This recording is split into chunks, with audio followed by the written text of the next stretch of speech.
नमस्कार, मैं राजनीतिक परिवार में पैदा हुआ। जब मैं छोटा सा था 1980 में प्रियंका और मैं घर में लेई बनाते थे, रात को निकलकर पोस्टर चिपकाते थे। चुनाव समझता हूं, 20 साल से मैं स्वयं चुनाव लड़ रहा हूं।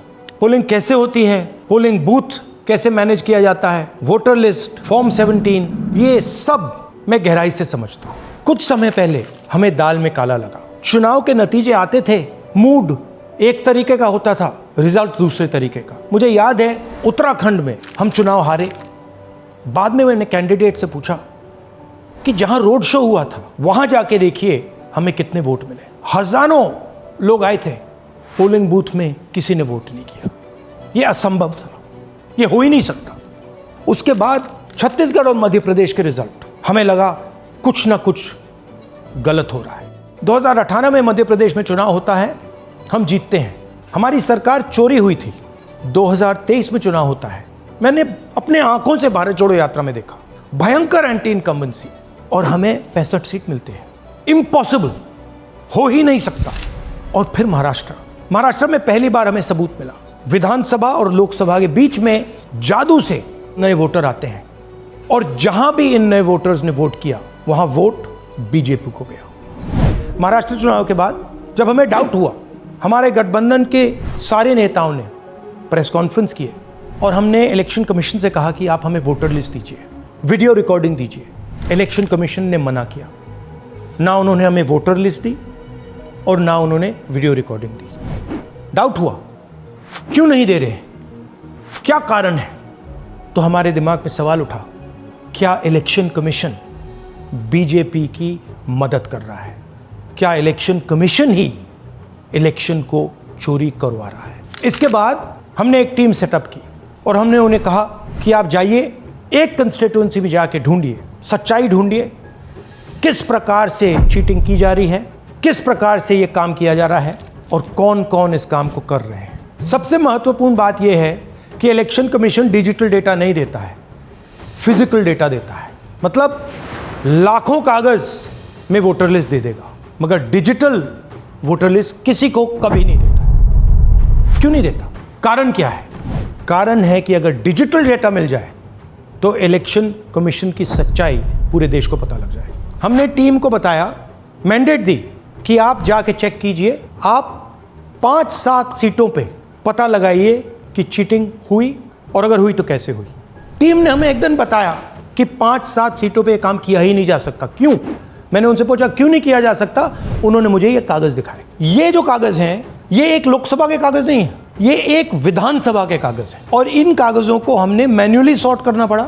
और पूरा का पूरा काम जो हुआ है, इसमें 6 महीने लगे हैं, और एक असेंबली सीट में हम ये काम कर पाए हैं। क्यों? क्योंकि डिजिटल डेटा नहीं दिया जाता। अगर इलेक्शन कमीशन ने हमें डिजिटल डेटा दिया होता तो हम ये कार्रवाई पूरे देश में, हर लोकसभा में, हर विधानसभा में 15 मिनट में करके दिखा देते। हमारे पास अनलिमिटेड रिसोर्सेज नहीं है, इसलिए हमने ये रिसर्च सिर्फ एक लोकसभा में, एक विधानसभा सीट में की। मगर मुझ में अब पूरा भरोसा है कि ऐसी 100 से ज्यादा सीटें हैं हिंदुस्तान में। जो यहां हुआ है उन सीटों में भी हुआ है। और याद रखिए, अगर बीजेपी को 10-15 सीटें कम आती तो आज नरेंद्र मोदी प्रधानमंत्री नहीं होते, इंडिया गठबंधन की सरकार होती। जांच ने 5 तरीके की चोरी पकड़ी है। डुप्लीकेट वोटर, जिसका मतलब एक वोटर के नाम वोटर लिस्ट में अनेक जगह आ रहे हैं। फेक एड्रेस, मतलब एड्रेस है ही नहीं, या फिर house number 0। Bulk voter in single address, मतलब एक छोटे से घर में 40, 50, 60 लोग रह रहे हैं। इनवैलिड फोटोज, छोटी सी फोटो है या फिर फोटो ही नहीं है, और वो जो छोटी फोटो है वो दिखती भी नहीं है। कौन है, किसका चेहरा है, नहीं पता लग सकता। Misuse of form 6। Form 6 first time voters के लिए होती है, मतलब जिनकी एज 18-20 साल की हो, मगर वोटर लिस्ट में 90 साल के लोग फॉर्म 6 का प्रयोग कर रहे हैं। चुनाव में 6,50,000 वोटर थे, उसमें से 1 लाख चोरी के थे। अब मैं आपको 5 उदाहरण देता हूं। ये देखिए, गुरकीरत सिंह डांग, इसका नाम 4 अलग अलग बूथों पे आता है। ये कैसे हुआ और क्यों हुआ? एक और उदाहरण, विशाल सिंह, वाराणसी में वोटर लिस्ट में नाम है और बेंगलोर में 2 बार वोटर लिस्ट में नाम आता है। क्या ये वाराणसी में वोट कर रहे हैं या बेंगलोर में वोट कर रहे हैं या दोनों जगह वोट कर रहे हैं? एक और उदाहरण देखिए, हाउस नंबर 0। तो आपने कभी सुना है हाउस नंबर 0? हमने तो नहीं सुना था, मगर बेंगलोर में हजारों हाउस नंबर 0 हैं वोटर लिस्ट पे।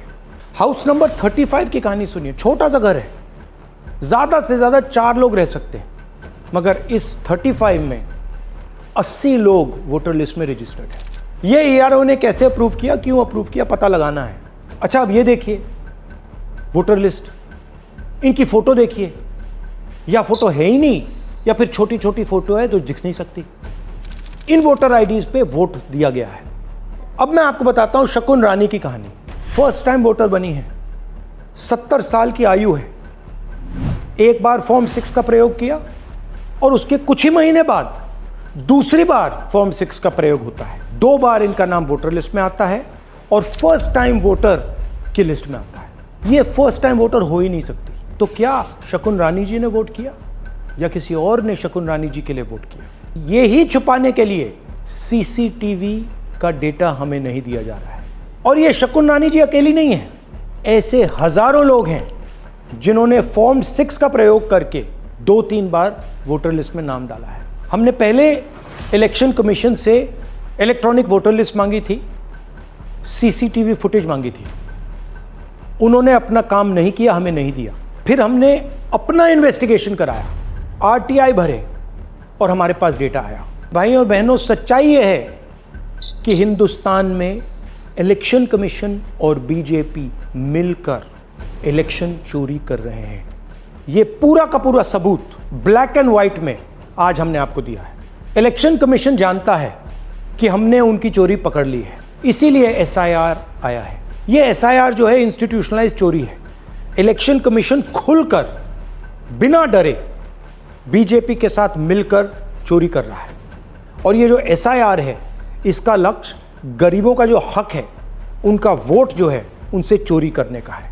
मैं आपको एक और बात बताना चाहता हूं। इस पूरी इन्वेस्टिगेशन में हमने वोटर एडिशन को देखा है, मगर जितना एडिशन होता है शायद उससे ज़्यादा डिलीशन होता है, सब्ट्रैक्शन होता है। तो ये सिर्फ एक मेन तरीका हमने पकड़ा है, दूसरे तरीके पे हमने इन्वेस्टिगेशन की ही नहीं है। मैं इलेक्शन कमीशन और इलेक्शन के ऑफिसर्स को साफ कह रहा हूं, आप जो कर रहे हो गलत कर रहे हो, ये ट्रीजन है, देश के खिलाफ है।